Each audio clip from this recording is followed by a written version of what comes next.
Please put your hands together in Gasho.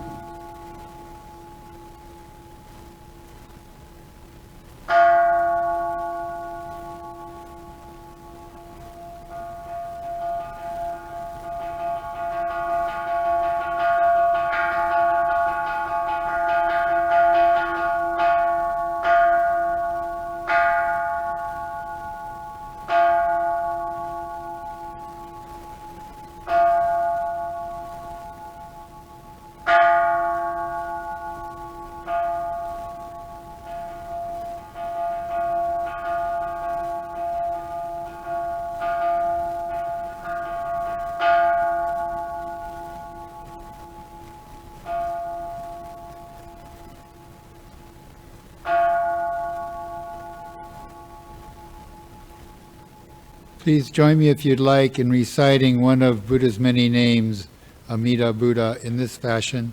Namo Amida Butsu, Namo Amida Butsu, Namandao, Samandao. Well, thanks everyone for coming. We really appreciate it.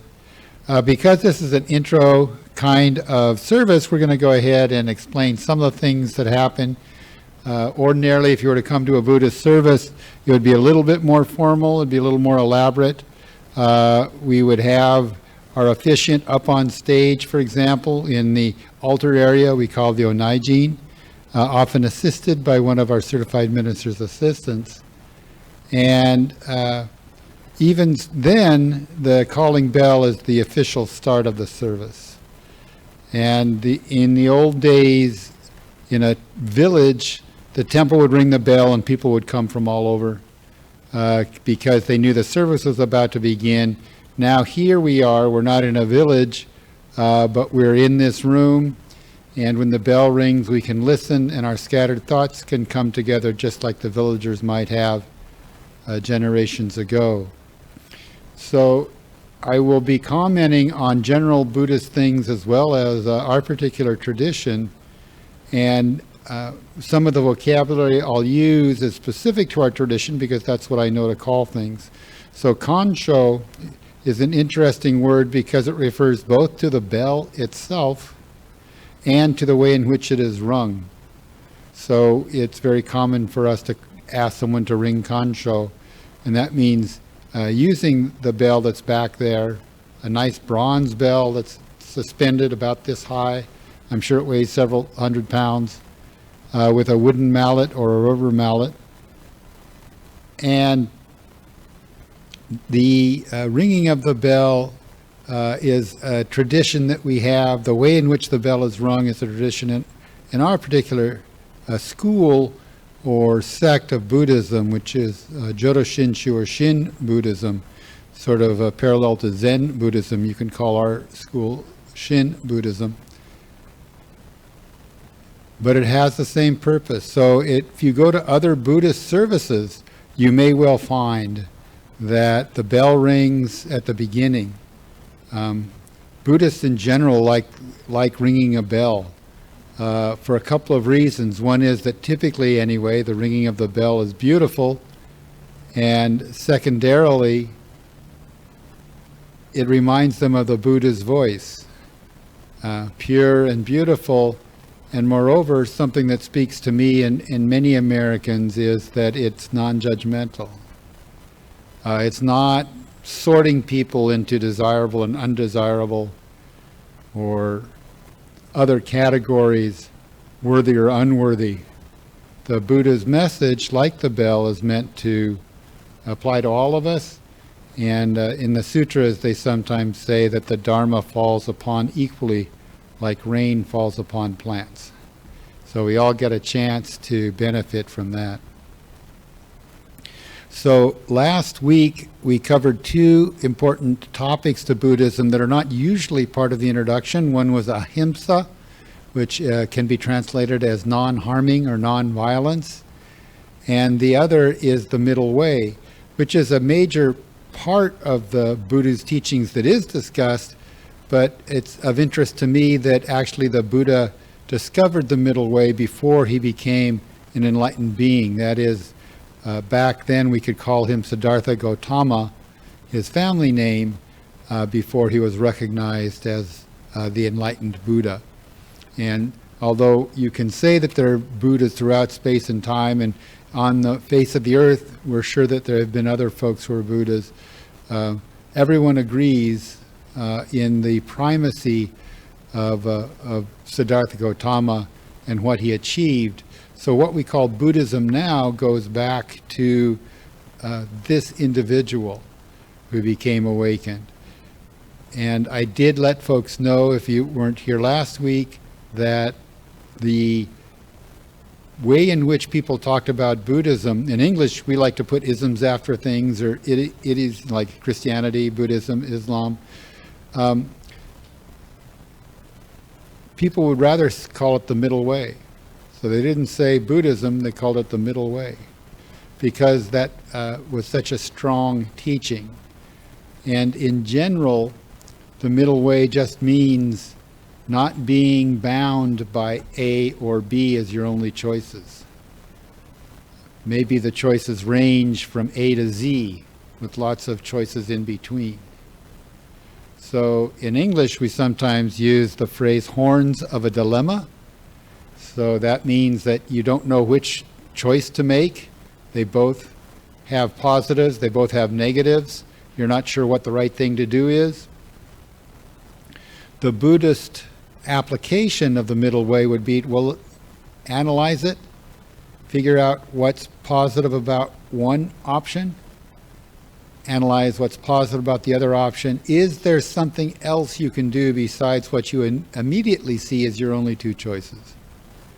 And this was the case for the Buddha, who was an ascetic doing extreme yoga, starving himself, eating only a few grains of rice a day, trying to live off of the liquid, the water that he got, it's said in the sutras, was from the dew on the leaves of the plants when he woke up every morning. So that may be hyperbole, but it was a pretty extreme life. And the Buddha almost died, and despondent about his ability to continue with his spiritual studies. A young woman came by. This happened to be at the edge of a river. She was watering her family's water buffalo or yak, and gave him a little bowl of porridge of rice and yak milk out of humanity. She pitied him. And the Buddha was refreshed, and he realized that there might be a difference between living high, again, English phrase, high on the hog. He was living a great life as a prince of a small principality, Kapilavastu, in what is now current-day Nepal, and the life of an ascetic. So it wasn't A or B. There was some place in the middle. What the middle way does not refer to is simple compromise, because that loses the genius of the middle way as a spiritual teaching.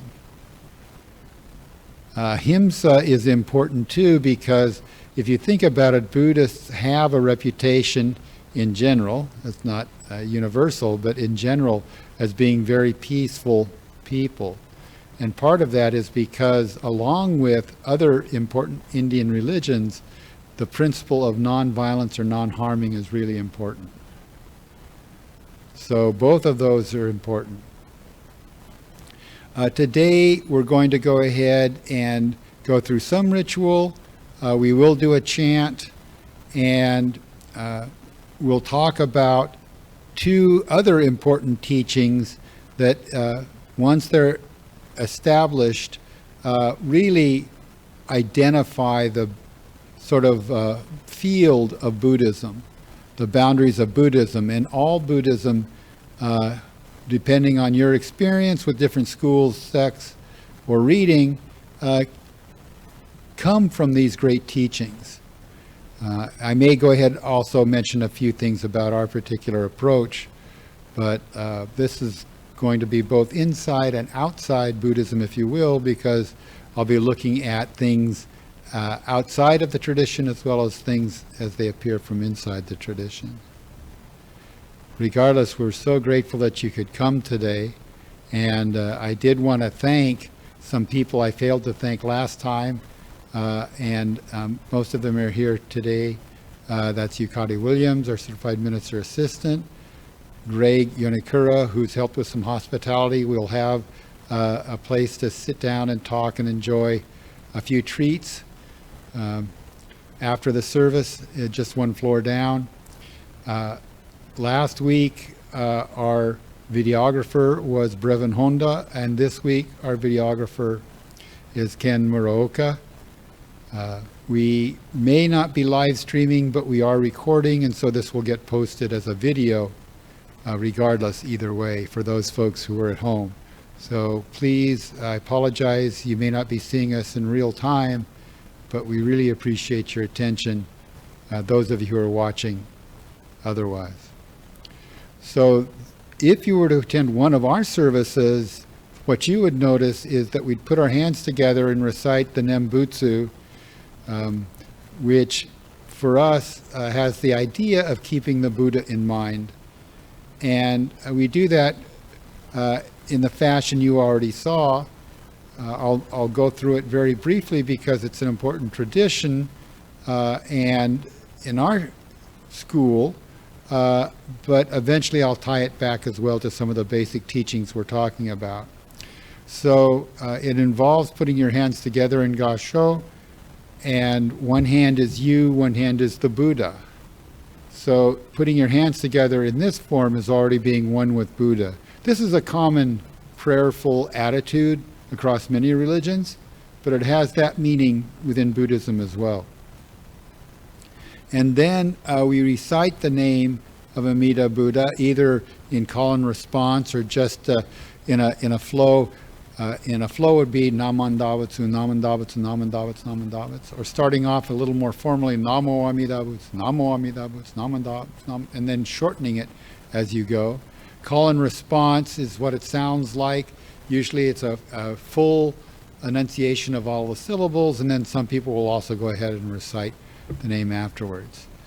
But what people don't always know, or we are often reminded, is that when we recite the name of Amida Buddha, in some ways, if you look at it from the outside, we are calling the Buddha.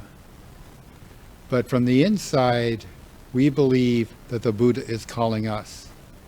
Yes, it's our lips, our aspiration, our vocalization that's calling the Buddha, but the inspiration is coming through causes and conditions that we are very grateful to be influenced by. We find ourselves reciting the name of Amida Buddha. So that was behind some of the ritual. You also offered incense, and I just wanted to say a word about that. There are many explanations of what offering incense means, but one that is very simple and certainly covers all Buddhist schools is that the Buddha does not need our smoke. The Buddha does not need incense. Rather, we go ahead and light incense and put our hands together and bow because we're purifying our minds. So the offering to the Buddha is our pure mind. In other words, all of the baggage that we carry, all of the gripes we have, maybe we're not happy people, we set those aside because that's not the best offering to the Buddha. The best offering to the Buddha is a non-judgmental mind ready to receive the Dharma. The Buddha wanted people to hear the Dharma. He didn't want them to go ahead and do all of the intellectual sorting and objecting and figuring out how you would debate it at the moment. Rather, he wanted folks to hear the Dharma, and then later on, when you can be in repose, when you don't have any pressures on you, you can think back and say, well, this is what the teaching was. Is this something that's good for me? Will this help me in my life? And the Buddha may be unique among the world's great spiritual teachers who had that kind of attitude. It's almost a take it or leave it attitude. Keep what's useful. So some of you realize just how voluminous the Buddhist teachings are. There are over 1,000 works in the Mahayana canon. And there are other canons as well, the Theravada, the Vajrayana, or Tibetan canon. And you're unlikely to have the luxury to read those full canons in a lifetime. So we are exposed to the Buddha's teachings in smaller doses because that's our mind. We can focus on one thing at a time. So today I hope that you do find one thing that you can apply and make your life a little bit easier. So I have a personal request, and I would prefer to go ahead and do it this way. That is, we have readings in our book that you could read. We have sutras that we could chant together, but I'd like to be able to go ahead and chant the Metta Sutra or Metta Sutta, loving kindness meditation it's sometimes called, with you in a way where you're not looking at a book. And I think we can do this. The beginning of the meditation goes like this. May all beings be happy and well. May no harm or difficulty come to them. May they live in peace and harmony. So that's the formula. And all of the stanzas, the verses, simply go to another subject. After may all beings, may I be happy and well. And that after that, your family, may my family be happy and well. And our minds are able to go ahead and change the pronouns later. So if it's a plural, we go to them in the second line, or they in the third line. So I think it's a pretty easy exercise, and I'd like to try that. So what I will do is I will first do the first stanza on my own, then I'll ask you to join me, and then I'll just give the prompt for the next stanza. So the prompts will be things like I, family, friends, teachers, strangers, and even enemies, before we go back to all beings. So please join me with your hands together in Gasho. Listen to this first time. May all beings be happy and well. May no harm or difficulty come to them. May they live in peace and harmony. And join with me. May all beings be happy and well. May no harm or difficulty come to them. May they live in peace and harmony. May I be happy and well.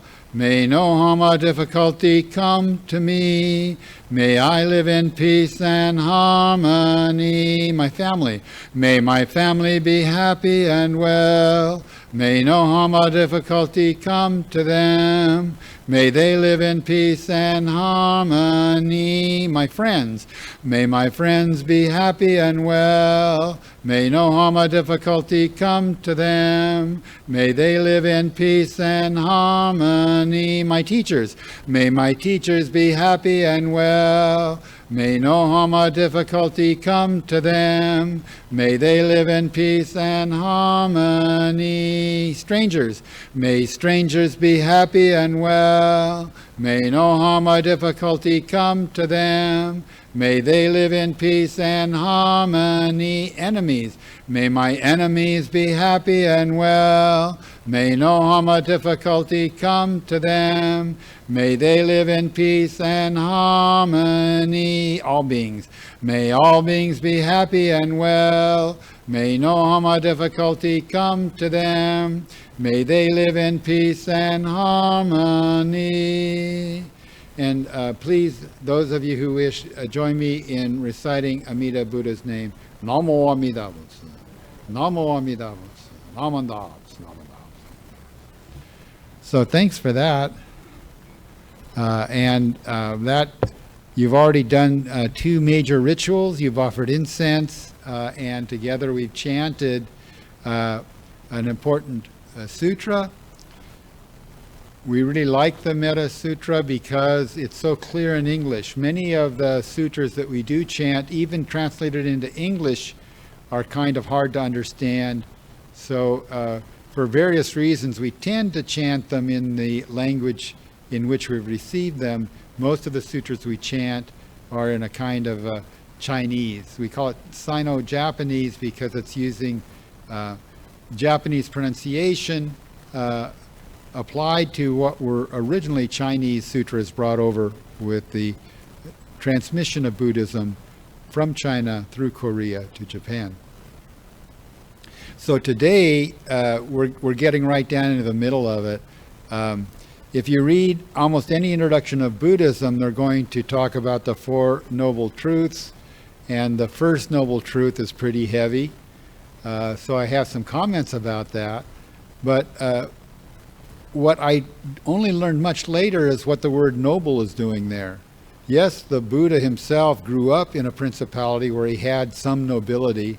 It was sort of a combination of royalty plus republic. That is, you could get voted out of being the king or prince of the republic, but even so, the Buddha was very successful later in his life, in part because other kings would see him since he had been royalty himself.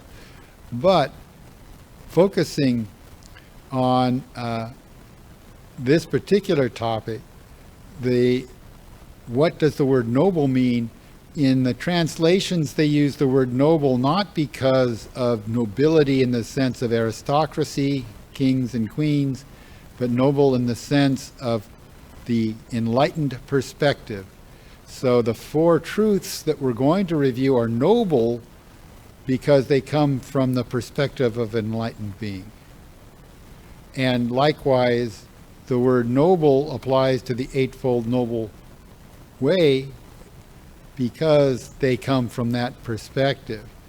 Now, you could also argue, well, if that's the case, then any Buddhist teaching should be called the noble teaching. So that's probably true logically, but the tradition is to go ahead and use the word noble, especially for those two numbered lists. But here's the heavy thing. That first noble truth is that life is pain, life is suffering. It's often translated. And most of the time we're not in pain, I hope. Most of the time I hope we're doing pretty well and feeling pretty good. And one reason why there's that disconnect, or at least a little bit of it sounds so extreme, is because the Buddha actually meant something broader than just pain and suffering. Pain and suffering is very heavy, but there was a Sanskrit word that they used called dukkha, D-U-K-H-A, and that encompassed things from mild dissatisfaction to that great suffering. And actually dukkha comes from a figure of speech that means the wheel doesn't quite fit the axle. So you can imagine what it would be like riding in a wooden cart hundreds of years ago, thousands of years ago, where the wheel didn't fit the axle. Wheels were made out of wood, and sometimes they got carved well and sometimes not. So as you were going along, you'd always get jounced around. In fact, one of the scholars in our tradition identifies a mark of existence as being that life is a bumpy road. So although we may be mildly dissatisfied at sometimes, at certain points tragedy will come to our lives. It's unavoidable. We're going to die. We're going to get sick. Those we love around us may get sick. They may get old and feeble, and eventually they may pass away. Horrible stuff. In Buddhism, the Buddha's approach was very unusual because instead of saying, well, these are the suffering things in here, here's what you do and the suffering will go away, the Buddha confirmed there is old age, there is disease, there is death. Now what? Some of you know the origin story of the Buddha that is a little bit like a fairy tale or myth, but it goes like this. The Buddha was raised so that he would be protected from the harshness of the world. So he was never exposed to old age, sickness, and death. In fact, his parents took pains to maintain a youthful appearance. They dyed their hair black so that they did not show signs of aging. And in the story, one day the Buddha imposed on his driver, if you will, some of the translations call it a charioteer, which brings up wrong images, but there was somebody who would drive him around if he needed to, and they went outside the temple wall, the city walls that had been this controlled environment. And there they encountered a sick person. They encountered an old person, not the kind of bubbly and happy senior citizens we see in TV commercials, but somebody who was really ravaged by age. It hurt to walk. It was difficult to breathe. And finally, death. They witnessed a funeral. In those days, it was very common. It was corpse burning along the river banks. All of those things were devastating to the Buddha, who in this fairy tale anyway, in this story, in this narrative, had not had a chance to encounter those things before and deal with them. Most of us have had shocks growing up where we've realized our mortality or realized that things don't always stay the same. But the Buddha had them all happen at the same time. But then it was the fourth encounter. And in the fairy tale-like story, each of these is at a different gate of the city in a different of the four compass positions. But the last encounter the Buddha had was with an ascetic, a monk. Not necessarily, obviously not a Buddhist monk, but probably in one of the Hinduistic traditions, a Vedic tradition.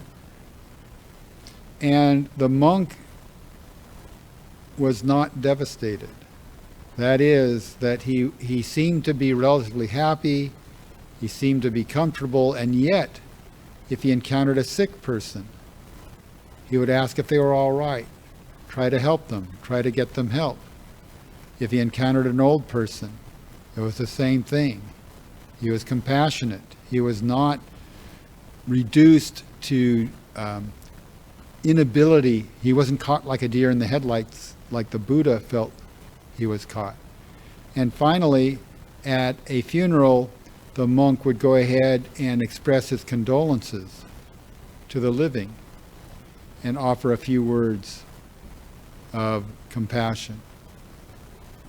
So that's the fairy tale, that's the story, that's the myth, but there's truth to it in that the Buddha really wanted to help deal with these causes of suffering.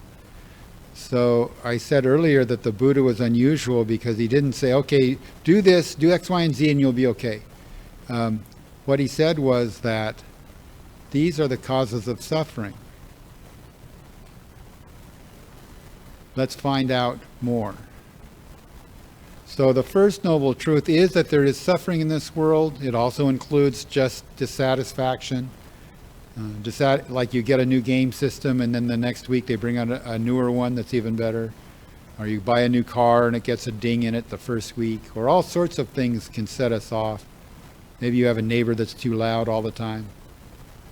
Those things can set us off, but they're not the deep suffering that we want to focus on just now.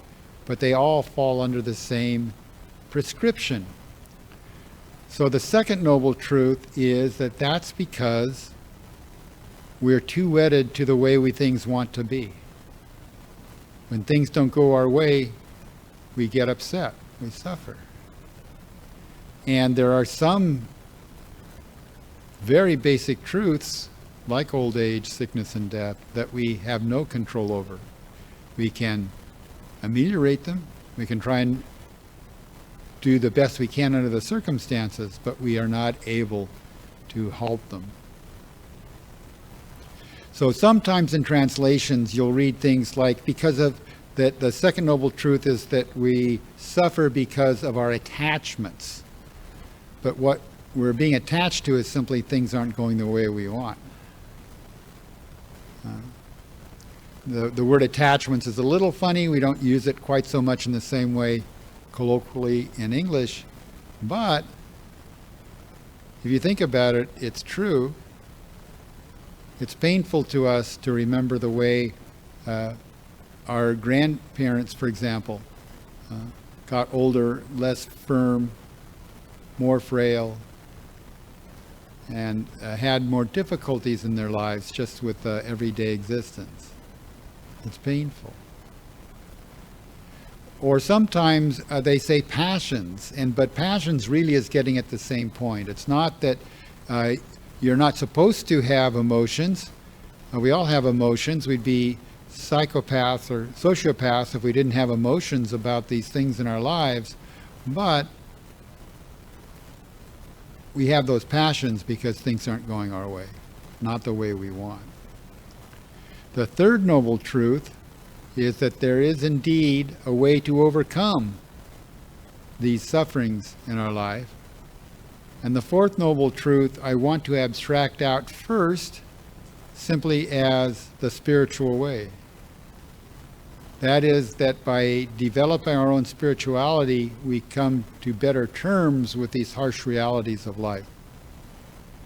Now, the Buddha was talking in his first turning of the wheel of Dharma to a group of monastics who also were going through the same difficult practices, who were highly dedicated, and they lived 24/7 on the spiritual path. So keep in mind that while we can rattle off the Eightfold Noble Path, a little word as an abstraction covering that dimension of spirituality that the Buddha was talking about, the Buddha had very detailed practical schedules of activities, of meditations, of offerings that would help each of his followers develop better aspects or better capability within that category. The categories get translated variously, and we will talk about them more time in next week, but it's right speech, right conduct, right livelihood, right effort, right mindfulness, right meditation, and each one of those things sounds very healthy, very proper in any religion, really. But these were spiritual practices that the Buddha recommended. So beyond just saying, oh yes, so I want to go ahead and improve my speech, I want to improve my conduct, I want to improve my thinking.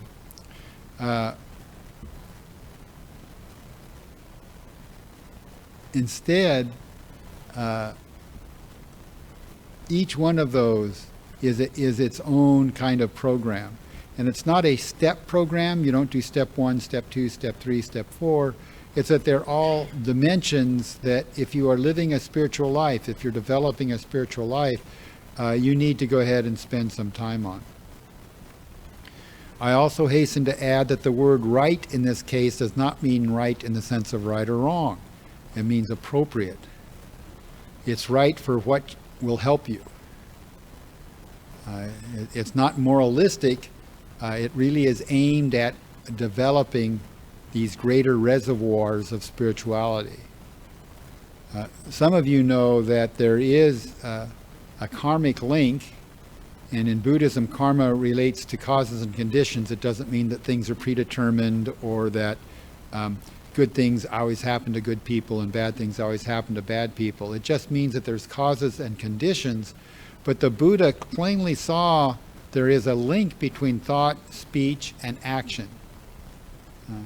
I think in the Eightfold Noble Path it's conduct. But thought, right views, which is to get your head on straight, right thought, to think good thoughts, right speech, to make sure that you say words properly, and right action or right conduct, make sure you behave properly. But the Buddha saw specific links across those four, and especially the second, third, and fourth.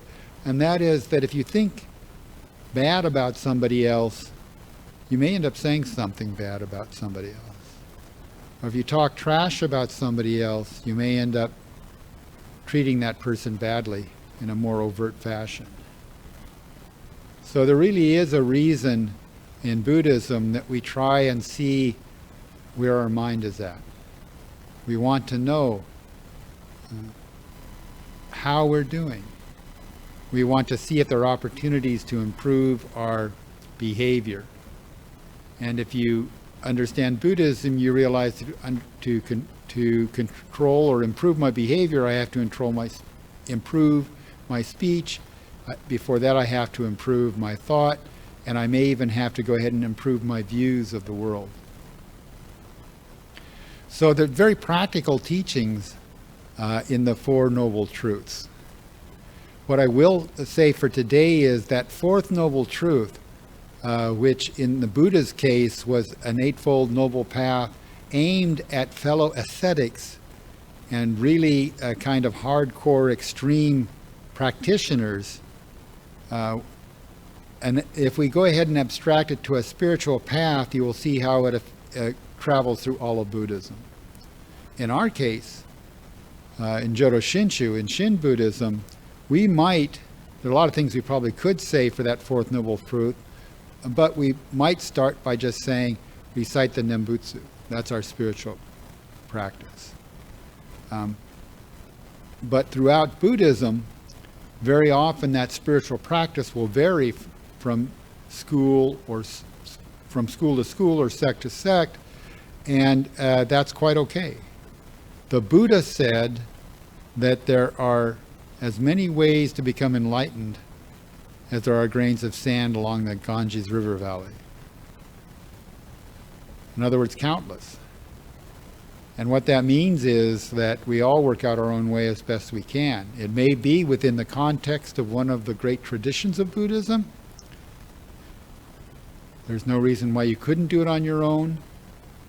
I personally recommend not doing it on your own, just because we all need help, but also because, frankly, and this is one of the strengths of our particular tradition, the Sangha is really important. That is, the other practitioners, the other folks who attend the temple, you can learn a lot from. Just by seeing their selflessness in action, or seeing how thoughtful and considerate they are, it's inspiring. So we now have taken care of, or at least introduced, those Four Noble Truths. And I hope that you take some benefit from that. That is, that if you find yourself behaving badly, there may be a reason. You may be able to improve it. We're very lucky because we have tomorrow, and we have a memory. So tomorrow, if you find yourself in the situation where you misbehaved, you may be able to do better. That requires a certain mindfulness, a certain amount of thought.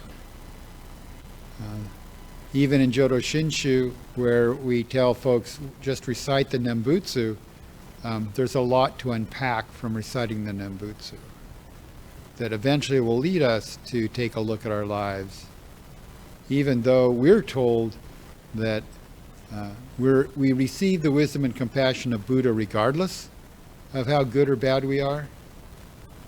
But the Buddha himself taught that just because there's an antidote, you shouldn't take the poison. Okay?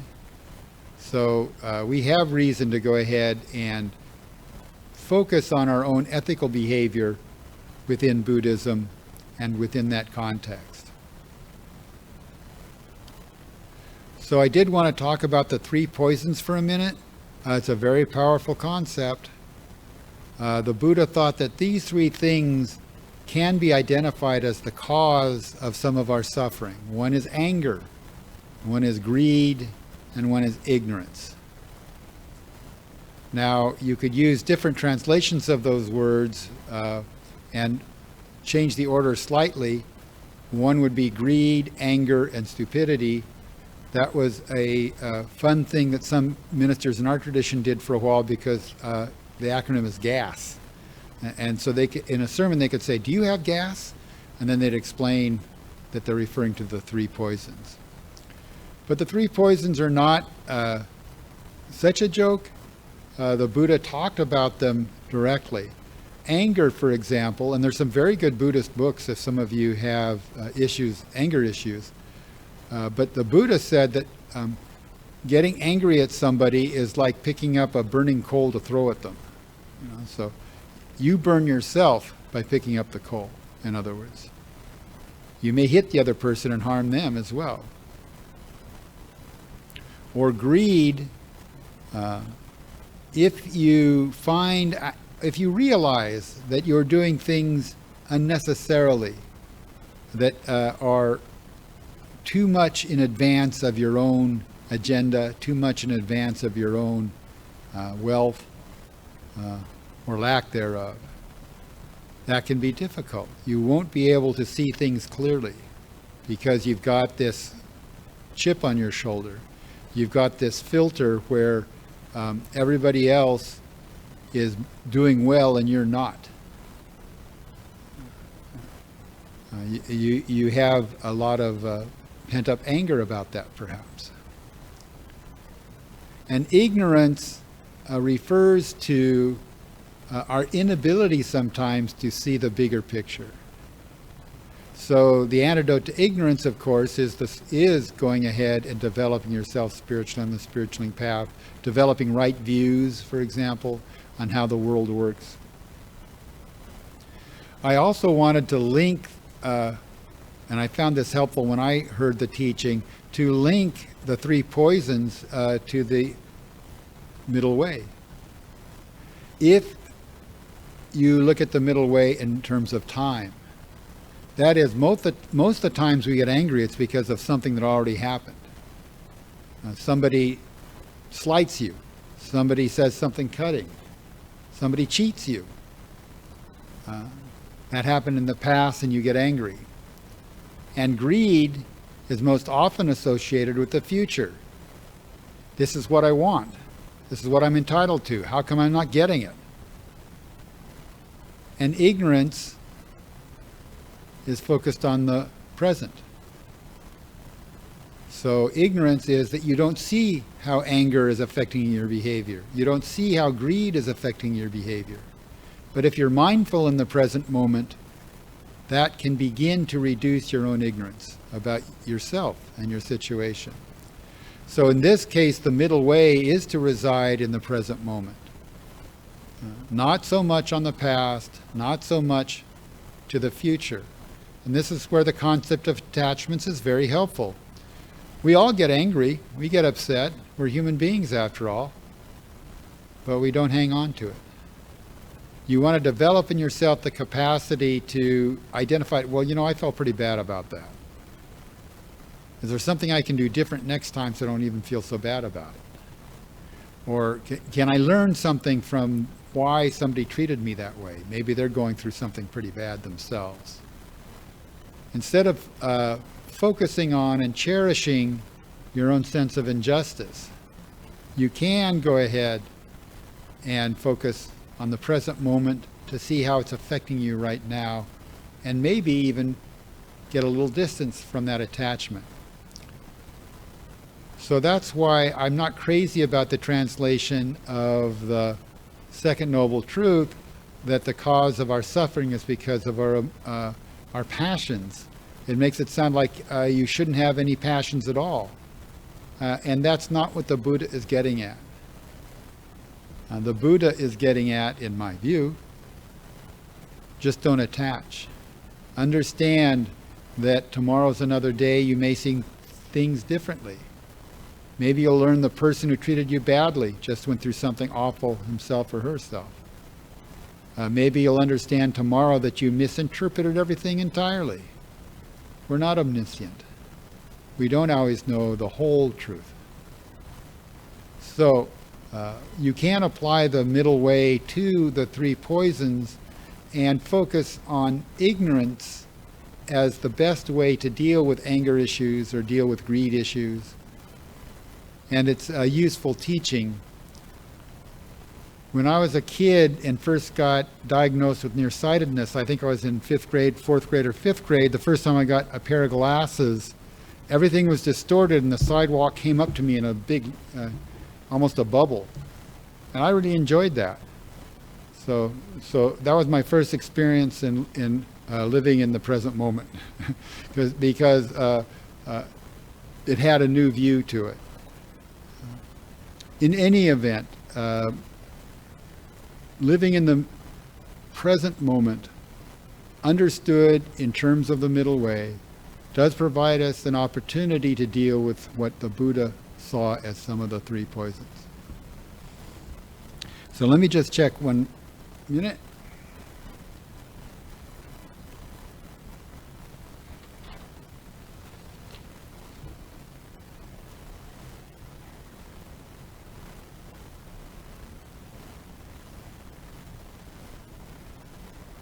So I wanted to thank everyone for coming today. The original teachings of the Buddha are very helpful, and some of us who are in the Shin Buddhist tradition may sometimes not appreciate them only because they're not always focused on directly. But I'm speaking now to my fellow Sangha members that Shinran Shonin, the founder of our particular sect, considered himself a disciple of Shakyamuni Buddha. Shakyamuni being the clan that the Buddha belonged to, the clan of the Shakyas. And that we can relate aspects of our tradition to the original teachings of the Buddha. I've already implied or suggested that the fourth noble truth, we don't do the Eightfold Noble Path, but we do focus on the Nembutsu for spiritual development. And I should also mention in Japanese Buddhism especially, most of you know that the sects that developed about the same time as Jodo Shinshu, I don't know, 1200s, 1400s, they all tended to focus on one thing. So one practice they saw as encapsulating the spiritual development. So most folks are familiar with meditation practices, Zen meditation in the Japanese way, or Vipassana. Or some of you may know Soko Gakkai or Nichiren Buddhism, where the focus is on the recitation of the Lotus Sutra. And that sounds simplistic, but when it's unpacked, basically you're exploring all the wisdom of the Buddha within the Lotus Sutra. So Japanese Buddhism itself tends to focus on just one thing and does not focus so much on how we are related to the roots of the tree of Buddhism.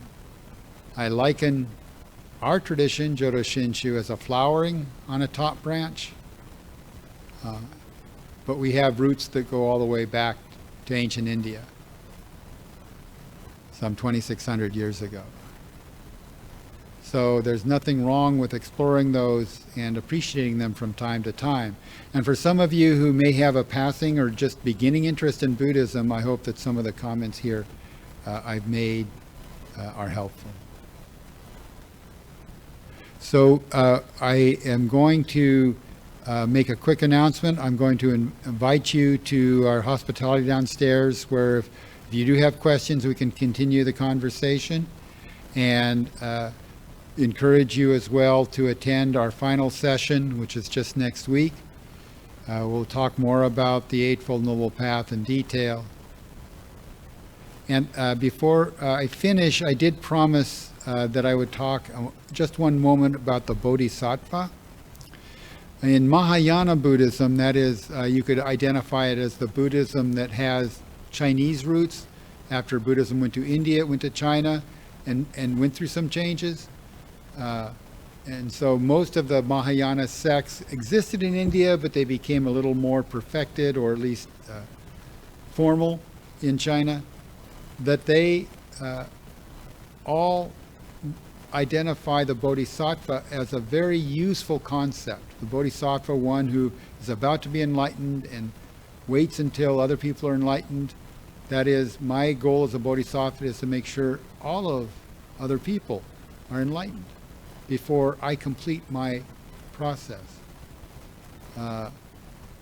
Very powerful concept. It is not the same way in Theravada Buddhism, the early Buddhism we're talking about, where you might read about arhats who are perhaps enlightened beings, but not to the same degree as the Buddha. But the concept of bodhisattva didn't have the same focus. In Mahayana Buddhism and Vajrayana Buddhism, the bodhisattva is an ideal. So we don't wear name tags saying, I'm going to be a bodhisattva, but ideally we get some sense of the desire to help other people while remaining modest about our own achievements within Mahayana. And that's certainly the case within Jodo Shinshu. So at this time, I once again want to thank people who helped today.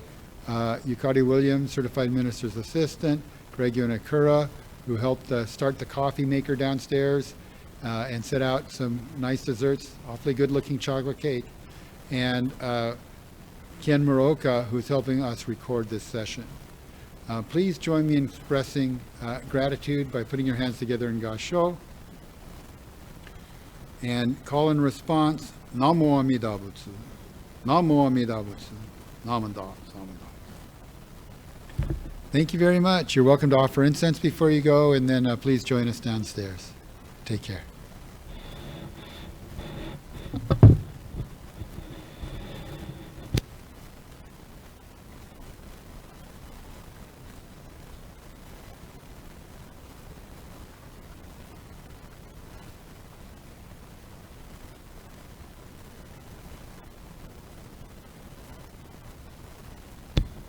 So I just got the good news that the live stream did kick in a few minutes after we started.